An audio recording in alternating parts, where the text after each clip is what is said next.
Shut up and sit down. तो चलिए आइए अब हम लोग पढ़ते हैं 5.1 व्हाट इज सोसाइटी। समाज क्या होता है? Society is a term used in everyday life with a particular meaning. हमारा जो हर रोज का जीवन है उसमें सोसाइटी जो टर्म है इसका एक संबंध है, ठीक है, एक मीनिंग है जिसमें हम लोग इस्तेमाल करते हैं। अ layman often defines society as an aggregation or collection of individual। अब देखिए एक आम आदमी क्या बोलेगा, समाज क्या है? समाज लोगों से बनता है, ठीक है। तो हर एक एक व्यक्ति को जब हम लोग जोड़ेंगे तो समाज बनेगा। But in sociology the term is used in different sense. लेकिन जब हम सोशियोलॉजी समाज शास्त्र की बात करेंगे तो यह जो टर्म है सोसाइटी, यह दूसरे रूप में इस्तेमाल किया जाता है। It is not just a congregation of the collectivity of several individual. इसमें जो समाज में एक एक व्यक्ति लग रहा है, सबको मिलाकर कलेक्शन करके हम लोग को ये समाज नहीं बनता है। It refers to the total of the relationships existing between them। यहाँ पर जब हम लोग सोशियोलॉजी की बात करेंगे तो हम लोग ये देखेंगे कि समाज में जो लोग रह रहे हैं उनके बीच में संबंध कैसा है। ये संबंध बताएगा कि वह समाज कैसा है, ठीक है। In terms of common sense, society is understood as a tangible object, whereas sociology is refers to as an intangible entity। तो देखिए अगर हम कॉमन सेंस की बात करें, नॉर्मल में सोसाइटी को हम लोग टैंजिबल ऑब्जेक्ट मानते हैं और सोशियोलॉजी को intangible entity. It is a mental construct which we realise in everyday life but we cannot see it. अब देखिए समाज क्या है, ये आपके दिमाग में है, ठीक है। आप अपने प्रतिदिन के जीवन में आप महसूस करते हैं कि आप समाज में रह रहे हैं। आप समाज को कभी देख नहीं सकते। ये कोई पुतला नहीं है जिसको आप देख सकते, ये कोई वस्तु नहीं है। In their book on society, McIver and Page defines society is a system of usages and procedures of authority and mutual aid of many grouping of and divisions of controlling human behavior and liberties. This ever-changing, complex system we can call society. It is the web of social relationship and it is always changing. तो देखिए अपनी किताब society में Mac Ivoire and page ये बोलते हैं कि समाज क्या है। समाज एक ऐसा प्रणाली है, ठीक है, जिसमें बहुत सारे समूह के लोग रहते हैं, ठीक है।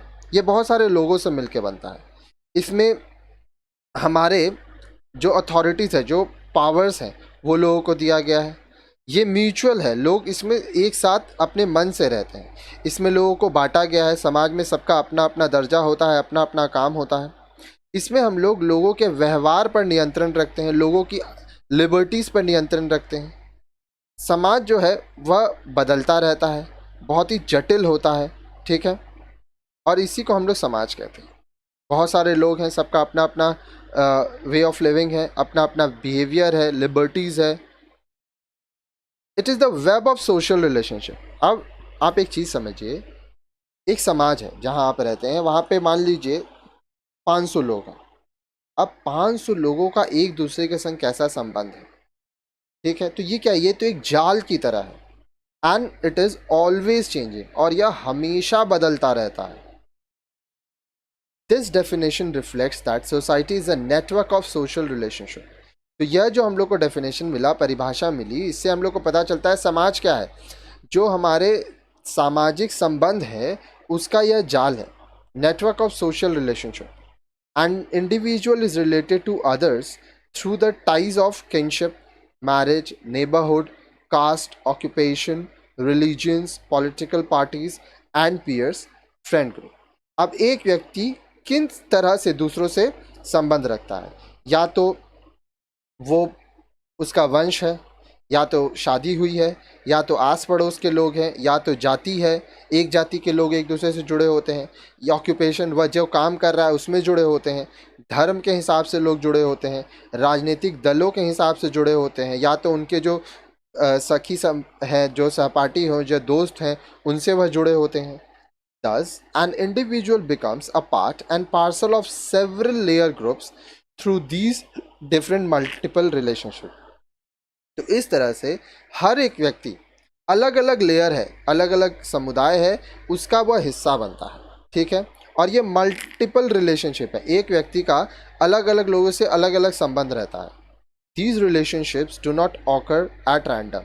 अब यह जो संबंध है ये रैंडमली किसी से भी नहीं होता है, रादर दीज आर पैटर्न, बल्कि यह एक पैटर्न है जिससे एक तरीका है वैसे ही होगा। Therefore, sociologists define society as a pattern of social relationship formed through the interaction of its member. तो देखिए, जो समाजशास्त्री हैं वो कहते हैं कि सोसाइटी क्या है, ये एक पैटर्न है सोशल रिलेशनशिप्स का, ठीक है। अब यह जो लोगों के बीच में संबंध बनता है वो कैसे बनता है, जब उस समाज के सदस्य एक दूसरे से बात करते हैं। अब आप किसी को भी तो अपना बेटा नहीं बना सकते ना, एक पैटर्न है, जो आपके घर में जन्म लिया है वो आपका बेटा होगा। अब आपका अपना बेटा होने के लिए उसका आपके और आपके पति या आपके पत्नी के संग जो आपका सेक्सुअल रिलेशनशिप होगा उससे जो बच्चा पैदा होगा वो आपका बेटा होगा, तो ये एक पैटर्न है। अब आपकी मम्मी कौन है, पापा कौन है, ये भी एक पैटर्न है। आप रैंडमली रिलेशनशिप नहीं रह सकते, लेकिन बहुत जगह पे आप लोगों को चुनते हैं, अपना दोस्त बनाते हैं, आप चुनते हैं आपको कौन से पॉलिटिकल पार्टी को ज्वाइन करना है। इस तरह से आप समाज में एक संबंधों का जाल बना लेते हैं। अब नेक्स्ट वीडियो में आप देखिए एट्रीब्यूट्स ऑफ सोसाइटीज।